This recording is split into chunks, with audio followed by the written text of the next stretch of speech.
Hi. ഇക്കഴിഞ്ഞ ദിവസം Hormuz കടലിടുക്കിൽ അമേരിക്കൻ ആക്രമണത്തിൽ തകർന്ന കപ്പലിൽ മരിച്ചവരിൽ 3 ഇന്ത്യക്കാരും ഉണ്ടായിരുന്നു. ഇത് 3-ാം തവണയാണ് ഇന്ത്യൻ നാവികർ ആക്രമിക്കപ്പെടുന്നത്.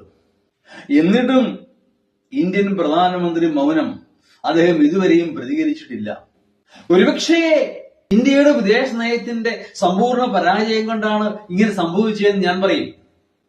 കാരണം കാലാകാലങ്ങളായി നെഹ്റുവിന്റെ കാലം മുതൽ നമ്മൾ തുടർന്നു വന്നിരുന്ന ചേരിചേരാ നയത്തിൽ നിന്ന് BJP ഗവൺമെന്റ് പൂർണ്ണമായും വ്യതിചലിക്കുകയുണ്ടായി.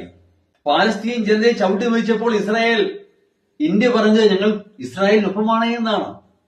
അത് പറഞ്ഞത് മറ്റാരുമല്ല, ഇന്ത്യൻ പ്രധാനമന്ത്രിയാണ്.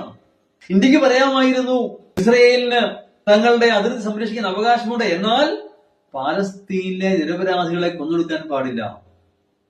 അതായിരുന്നു ഇന്ത്യ സ്വീകരിക്കേണ്ട നയം. അതിനു പകരം ഇസ്രയേലിനൊപ്പം നിന്നു.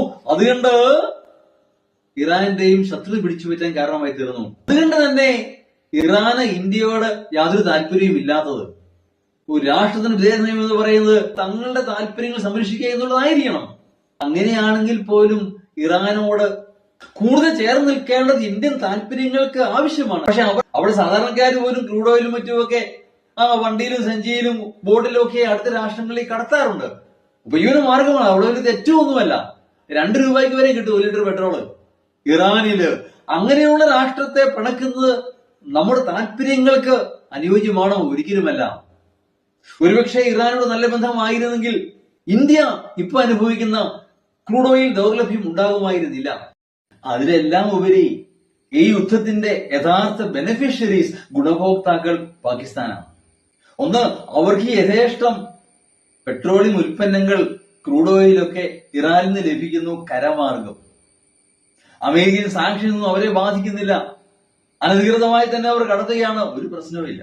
2, ഇറാൻ അമേരിക്ക സമാധാന ചർച്ചയുടെ മധ്യസ്ഥരെന്ന് പറയുന്ന പാകിസ്ഥാനാണ്.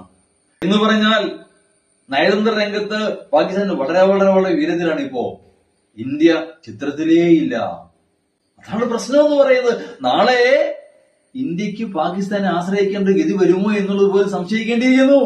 ലോകരാഷ്ട്രങ്ങളുടെ എല്ലാം ട്രസ്റ്റ് വർത്തി ഫ്രണ്ടായിട്ട് മാറുകയാണ് ഇതോടുകൂടി പാകിസ്ഥാൻ എന്ന് പറയുന്നത്. അത് ഇന്ത്യൻ നയതന്ത്ര രംഗത്തെ ഏറ്റവും വലിയ പരാജയം തന്നെയാണ് എന്ന് ഞാൻ പറയും.